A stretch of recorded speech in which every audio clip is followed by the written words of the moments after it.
ने देखा कि अमर फल एक हाथ से दूसरे हाथ जा रहा था। राजा ने रानी पिंगला को दिया, रानी ने अपने प्रेमी कोतवाल को दिया और अब वो फल पाप की गलियों में पहुंच चुका था। नमस्कार दोस्तों, एक बार फिर आपका स्वागत है पौराणिक पुराण में। कोतवाल ने वो अमर फल अपनी प्रेमिका नगर की सुप्रसिद्ध वैश्या को दे दिया और कहा, इसे खा लो, तुम सदा जवान रहोगी और मुझे सुख देती रहोगी। कोतवाल के जाने के बाद वो वैश्या उस फल को हाथ में लेकर एकांत में बैठ गई। उसने फल को देखा और गहरे चिंतन में डूब गई। उसने सोचा, धिक्कार है मेरे इस जीवन को, मैं अपना शरीर बेचकर पेट पालती हूँ, हर रात मुझे अपनी आत्मा को मारना पड़ता है, ये जीवन नर्क से कम नहीं है। यदि मैंने ये अमर फल खा लिया तो क्या होगा, मैं अमर हो जाऊंगी। इसका अर्थ है कि मुझे अनंत काल तक यही पाप कर्म करना पड़ेगा, मुझे युगों युगों तक ये अपमानजनक जीवन जीना पड़ेगा।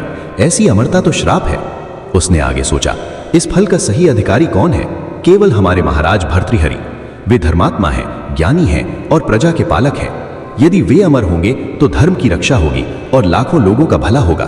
मेरा क्या है, मैं तो पाप की गठरी हूं। देखिए विचार का अंतर।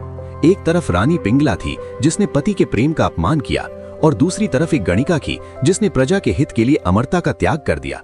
वैश्या ने निर्णय लिया। वो तुरंत तैयार होकर राज दरबार की ओर चल पड़ी। राजा भर्तृहरि सिंहासन पर बैठे थे। मन में अभी भी रानी पिंगला के प्रेम के विचार चल रहे थे।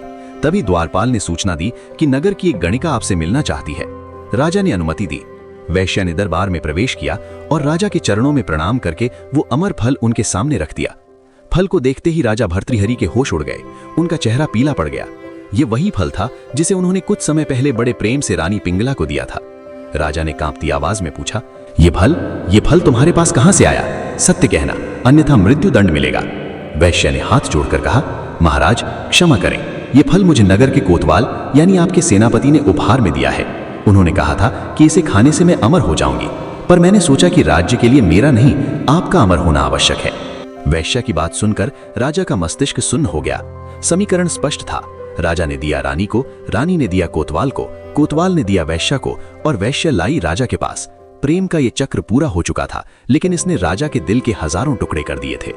राजा भर्तृहरि का भ्रम टूट चुका है। अब वे कोतवाल और रानी पिंगला को क्या दंड देंगे, या वे राजपाट त्याग कर संन्यास ले लेंगे और उनके द्वारा रचित नीति शतक और वैराग्य शतक कैसे अस्तित्व में आएंगे? अपनी राय हमें नीचे कमेंट्स में जरूर बताएं। अगर आपको ये कहानी पसंद आ रही है तो वीडियो को लाइक करें, अपने दोस्तों के साथ शेयर करें और पौराणिक पुराण चैनल को सब्सक्राइब करना ना भूलें। मिलते हैं कहानी के अगले भाग में। तब तक के लिए नमस्कार।